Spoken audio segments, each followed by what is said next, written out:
നാം ഇന്നിവിടെ ഒരുമിച്ച് കൂടിയിരിക്കുന്നത് ലോകത്തിന്റെ പ്രവാചകൻ നബി മുഹമ്മദ് മുസ്തഫ സല്ലല്ലാഹു അലൈഹി വസല്ലമ തങ്ങളുടെ 1500ാമത്തെ ജന്മദിനാഘോഷത്തിലാണെന്ന് നമ്മൾക്കെല്ലാവർക്കും അറിയാമല്ലോ. ആ ലോകത്തിന്റെ പ്രവാചകൻ നബി മുഹമ്മദ് മുസ്തഫ സല്ലല്ലാഹു അലൈഹി വസല്ലമ തങ്ങളുടെ വഫാത്തിന്റെ രംഗം എങ്ങനെയാണ്? ഹബീബായ റസൂലുള്ളാഹി സല്ലല്ലാഹു അലൈഹി വസല്ലമ തങ്ങൾക്ക് തലവേദനയായിട്ട് ഹബീബായ റസൂലുള്ളാഹി സല്ലല്ലാഹു അലൈഹി വസല്ലമ തങ്ങളെ മഹദിയായ ആയിഷ ബീവിയുടെ വീട്ടിലേക്ക് പോവുകയാണ്. അപ്പോൾ മഹദിയായ ആയിഷ ബീവിക്ക് വല്ലാതെ തലവേദനയായിട്ട് മഹദിയായ ആയിഷ ബീവി കരയുകയാണ്. ഹബീബായ റസൂലുള്ളാഹി സല്ലല്ലാഹു അലൈഹി വസല്ലമ തങ്ങൾ ചോദിക്കുകയാണ്, യാ ആയിഷ,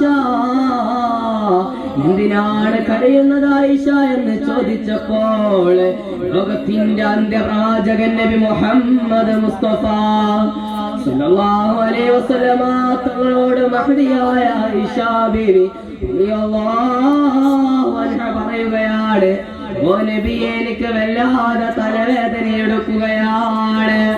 സല്ലല്ലാഹു അലൈഹി വസല്ലമ തങ്ങൾ ഇത് കേട്ട് വിഷമിക്കുകയാണ്.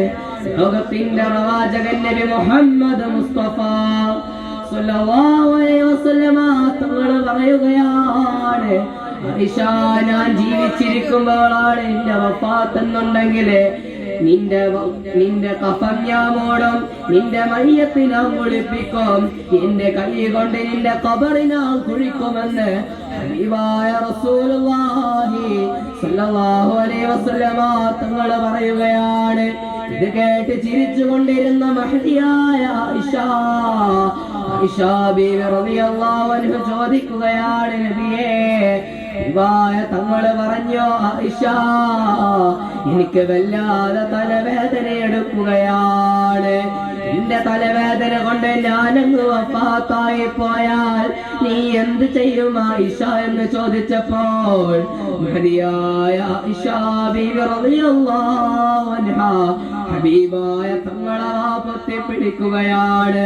റസൂലുള്ളാഹി സ്വല്ലല്ലാഹു അലൈഹി വസല്ലമ തങ്ങളോട് പറയുകയാണ്, ഓ നബിയേ, തമാശക്ക് പോലും അങ്ങനെ പറയല്ല നബിയേ.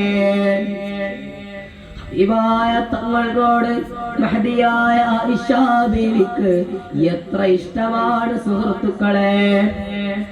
ഹബീബായ തങ്ങൾക്ക് കുറെ ദിവസങ്ങൾ കഴിഞ്ഞു. വല്ലാത്ത പനിയാണ് ഹബീബിന്, വല്ലാത്ത പനിയാണ്. ഹബീബായ തങ്ങൾക്ക് വല്ലാതെ പനിയാണ്. അങ്ങനെ ബിലാല് തങ്ങളെ വാങ്ങൊക്കെ കൊടുത്തിട്ട് ഇഖാമത്തിന്റെ സമയമായപ്പോൾ ലോകത്തിന്റെ പ്രവാചകനെ നിസ്കരിക്കാൻ പള്ളിയിലേക്ക് വിളിച്ചപ്പോൾ ഹബീബായ തങ്ങളുണ്ടല്ലോ, ബിലാല് തങ്ങളെ നബി സല്ലല്ലാഹു അലൈഹി വസല്ലമ തങ്ങളോട് പറയുകയാണ്, യാ റസൂലല്ലാഹ്, പള്ളിയിലേക്ക് ജമാഅത്തിന് വരുന്നില്ല നബിയേ. സല്ലല്ലാഹു അലൈഹി വസല്ലമ തങ്ങൾ പറയുകയാണ്, യാ ബിലാലേ, എനിക്ക് തീരെ വയ്യ ബിലാലേ.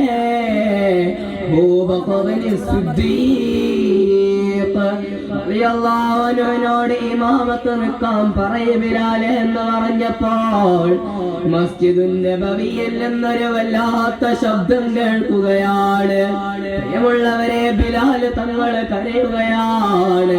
ഇത് കേട്ട സ്വഹാബത്ത് ചോദിച്ചു, യാ ബിലാലേ, എന്തിനാണ് ബിലാലെ കരയുന്നതെന്ന് ചോദിച്ചപ്പോൾ സ്വാദിഖ് നബി മുഹമ്മദ് മുസ്തഫ സല്ലല്ലാഹു അലൈഹി വസല്ലമ തങ്ങൾ ബിലാല് തങ്ങൾ പറയുകയാണ്, ഹബീബായ തങ്ങൾക്ക് തീരെ വയ്യ സ്വഹാബ, എണീറ്റ് നടക്കാൻ പോലും വയ്യ സ്വഹാബ. ഓളെ സ്വഹാബാക്കളും മസ്ജിദ് നബവിയിലെ സ്വഹാബാക്കള് കൂട്ടക്കരച്ചിൽ കരയുകയാണ്. ഇത് കേട്ട ലോകത്തിന്റെ പ്രവാചകൻ നബിയുനാ സിദ്ദീഖുനാ അഷ്റഫുൽ ഖൽഖ് നബി മുഹമ്മദ് മുസ്തഫ സല്ലല്ലാഹു അലൈഹി വസല്ലമ തങ്ങളത് കേൾക്കുകയാണ്. അവിടുത്തെ ഭാര്യയായ മഹ്ദി ആയിഷ അവിടുത്തെ ഭാര്യയോട് ചോദിക്കുകയാണ്, ആയിഷ എന്തിനാണ് മസ്ജിദുൻ നബവിയിൽ നിന്ന് ശബ്ദം കേൾക്കുന്നത്? മഹ്ദിയായ ആയിഷ ബീവി പറയുകയാണ്, അങ്ങ് നബിയെ പള്ളിയിലേക്ക് ജമാഅത്തിന് പോകാനിട്ട് സ്വഹാബാക്കള് കരയുകയാണ്. ഇത് കേട്ട ഹബീബിന് വല്ലാത്ത വിഷമമായി. ഹബീബായ തങ്ങളുണ്ടല്ലോ, ഹബീബായ തങ്ങൾക്ക് വല്ലാതെ വിഷമമാവുകയാണ്. റസൂലുള്ളാഹി സ്വല്ലല്ലാഹു അലൈഹി വസല്ലമ തങ്ങൾക്ക് വിഷമമായപ്പോൾ അല്ലാഹുവിന്റെ റസൂല് നബി മുഹമ്മദ് മുസ്തഫ സല്ലല്ലാഹു അലൈഹി വസല്ലമ തങ്ങളെ അസ്സലാമു അലൈക്കും